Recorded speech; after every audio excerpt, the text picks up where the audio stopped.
আসসালামু আলাইকুম, সবাইকে স্বাগতম ইবনে বতুতার ডায়েরি ইউটিউব চ্যানেলে। আজকের ভিডিওতে থাকছে কানাডার এক রহস্যময় গ্রামের ঘটনা। পৃথিবীতে এমন হাজারো রহস্য আছে যা মানুষ আজও সমাধান করতে পারেনি। কিন্তু একবার ভাবুন তো, একটি আস্ত গ্রাম যেখানে পরিবার, শিশু, বৃদ্ধ সবাই একসঙ্গে থাকে, আর এক রাতের মধ্যে যদি সেই গ্রাম তার সমস্ত মানুষজন কোনো চিহ্ন না রেখেই হঠাৎ উধাও হয়ে যায়, তখন কেমন লাগবে? আজকের ভিডিওতে আমরা এমন এক ভয়ঙ্কর কাহিনী নিয়ে কথা বলবো, কানাডার আঞ্জিকুনি গ্রামের রহস্য, যেটাকে অনেকে ভ্যানিশিং ভিলেজ অফ কানাডা নামেও চেনে। প্রস্তুত হন এক চরম রহস্যের মুখোমুখি হতে। ঘটনাটা ১৯৩০ সালের। কানাডার নুনাভাট অঞ্চলের এক হিমশীতল জায়গায় ছিল এক ছোট্ট ইনুইট গ্রাম, আঞ্জিকুনি ভিলেজ। গ্রামটা ছিল এক সুবিশাল লেকের ধারে, চারপাশে শুধুই তুষার আর নির্জন বনভূমি। এখানে কয়েক ডজন ইনুইট পরিবার থাকত, যারা প্রজন্ম ধরে এখানেই বসবাস করছিল। তাদের জীবন ছিল প্রকৃতির সঙ্গে ওতপ্রোতভাবে জড়িত। মাছ ধরা, শিকার করা আর পশম বিক্রি করাই ছিল তাদের প্রধান জীবিকা। বাইরের আধুনিক দুনিয়ার সঙ্গে তাদের যোগাযোগ ছিল খুবই কম, তাই গ্রামটা অনেকটাই বিচ্ছিন্ন ও আত্মনির্ভরশীল ছিল। তারা নিজেদের প্রথা, সংস্কৃতি আর বিশ্বাস নিয়ে এক শান্ত জীবনযাপন করত। শীতকালে বরফের চাদরে ঢাকা এই গ্রামটি যেন এক রূপকথার মতো লাগত, যেখানে রাতের আকাশে দেখা যেত অরোরা বোরিয়ালিসের মনোমুগ্ধকর দৃশ্য। কে জানত এই শান্ত গ্রামই একদিন ইতিহাসের অন্যতম ভয়ঙ্কর রহস্যের জন্ম দেবে। একদিন সেই শীতের এক রাতে এক ফার ট্র্যাপার বা চামড়া সংগ্রাহককারী ব্যবসায়ী, যার নাম জো লাবেল, তার দীর্ঘ পথ পাড়ি দিয়ে আঞ্জিকুনি গ্রামে এসে পৌঁছায়। সে আগে বহুবার এই গ্রামে এসেছিল, এখানকার মানুষদের সঙ্গে তার ভালো পরিচয় ছিল, তাই এবারও সে ভেবেছিল পুরনো পরিচিতদের সঙ্গে দেখা করবে, হয়তো কিছু পশম কেনাবেচা করবে আর উষ্ণ অভ্যর্থনা পাবে। কিন্তু গ্রামে ঢুকতেই সে থমকে যায়। চারপাশের ভয়ঙ্কর নিস্তব্ধতা তাকে গ্রাস করে। কোনো মানুষের আওয়াজ নেই, কোনো শিশুর কোলাহল নেই, এমনকি কোনো কুকুরের ডাকও নেই। যেন পুরো গ্রামটা এক মৃতপুরী। জো লাবেল প্রতিটি কুঁড়ে ঘরে ঢুকল, একটির পর একটি, এবং যা দেখল তা তাকে আরও বেশি বিচলিত করল।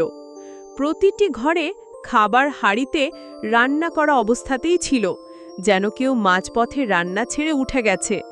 পোশাক পরিচ্ছদ, বন্দুক, শিকার করার যন্ত্রপাতি, ব্যক্তিগত জিনিসপত্র সব কিছু যার যার জায়গায় রাখা আছে, কিন্তু মানুষ একজনও নেই, যেন হাওয়ায় মিলিয়ে গেছে। আরও ভয়ের ব্যাপার হলো, কিছু কুকুর শিকলে বাঁধা অবস্থায় ক্ষুধায় মরে পড়ে আছে। এটা স্পষ্টই প্রমাণ করছিল যে অনেক দিন ধরে গ্রামে কেউ ছিল না, অথচ জিনিসপত্র সব অটুট। জো লাবেল ভয়ে কাঁপতে কাঁপতে দ্রুত নিকটবর্তী পুলিশ স্টেশনে খবর দেয়। কয়েকদিন পর রয়্যাল কানাডিয়ান মাউন্টেড পুলিশ বা RCMPর এক দল আঞ্জিকুনি গ্রামে এসে তদন্ত শুরু করে। কিন্তু যা পাওয়া গেল তা তাদের বিস্ময়িত করল। কোনো লড়াইয়ের চিহ্ন নেই, কোনো তুষারের মধ্যে অসংখ্য মানুষের পায়ের ছাপ নেই, যা দেখে বোঝা যাবে যে তারা দলবদ্ধভাবে পালিয়েছে। না আছে কোনো দুর্ঘটনার প্রমাণ, না আছে কোনো হিংসার ইঙ্গিত। গ্রামের মানুষ কোথায় গেল তার কোনো হদিশ নেই। পুলিশ পুরো এলাকা তন্ন তন্ন করে খুঁজেও কোনো ক্লু বা সূত্র খুঁজে পেল না। তদন্ত শেষে রিপোর্টে উল্লেখ করা হলো, পুরো গ্রাম রাতারাতি অদৃশ্য হয়ে গেছে, কোনো কারণ ছাড়াই। এই ঘটনা কানাডার ইতিহাসের পাতায় এক অমীমাংসিত রহস্য হিসাবে স্থায়ী আসন করে নেয়। এরপর থেকে আজ অবধি আঞ্জিকুনি গ্রামের এই রহস্য নিয়ে নানা তত্ত্ব আর গুজব ঘুরে বেড়াচ্ছে। প্রথম তত্ত্ব বিনগ্রহীরা বা এলিয়েন্স। অনেকে বিশ্বাস করেন গ্রামবাসীরা কোনো UFO বা উড়ন্ত বস্তুর দ্বারা অপহৃত হয়েছিল, কারণ কোনো চিহ্ন ছাড়াই হঠাৎ করে এতগুলো মানুষের উধাও হয়ে যাওয়াটা এক বিনগ্রহের কার্যকলাপের ইঙ্গিত দেয়। রাতের অন্ধকারে যখন সবাই ঘুমেছিল তখনই হয়তো কোনো অজানা শক্তি তাদের তুলে নিয়ে গেছে। দ্বিতীয় তত্ত্ব, অলৌকিক শক্তি বা অভিশাপ। কিছু মানুষ বলে এখানে কোনো অভিশাপ বা অদৃশ্য শক্তি কাজ করেছে। ইনুইট উপজাতির অনেক প্রাচীন লোককথা আর কাহিনীতে এমন রহস্যময় শক্তির কথা আছে যা মানুষ বা বসতিকে গ্রাস করতে পারে। হয়তো সেই শক্তি গ্রামটিকে গ্রাস করেছিল। তৃতীয় তত্ত্ব, প্রাকৃতিক কারণ। কেউ কেউ মনে করেন হয়তো তারা কোনো ভয়ঙ্কর প্রাকৃতিক বিপর্যয়, যেমন হঠাৎ তীব্র তুষারঝড় বা ভূমিকম্পের কারণে বাঁচতে অন্য কোথাও চলে গিয়েছিল। কিন্তু প্রশ্ন হলো, তাদের সমস্ত জিনিসপত্র, মূল্যবান পশম, কুকুর, এমনকি রান্না করা খাবার কেন ফেলে গেল? এত তাড়াহুড়ো করে তারা কোথায় গেল আর কেন চিহ্ন রাখল না? চতুর্থ তত্ত্ব, লোককথা বা অতিরঞ্জন। আবার অনেক গবেষক ও সংশয়বাদীরা মনে করেন পুরো ঘটনাই হয়তো অতিরঞ্জিত বা কল্পকাহিনী।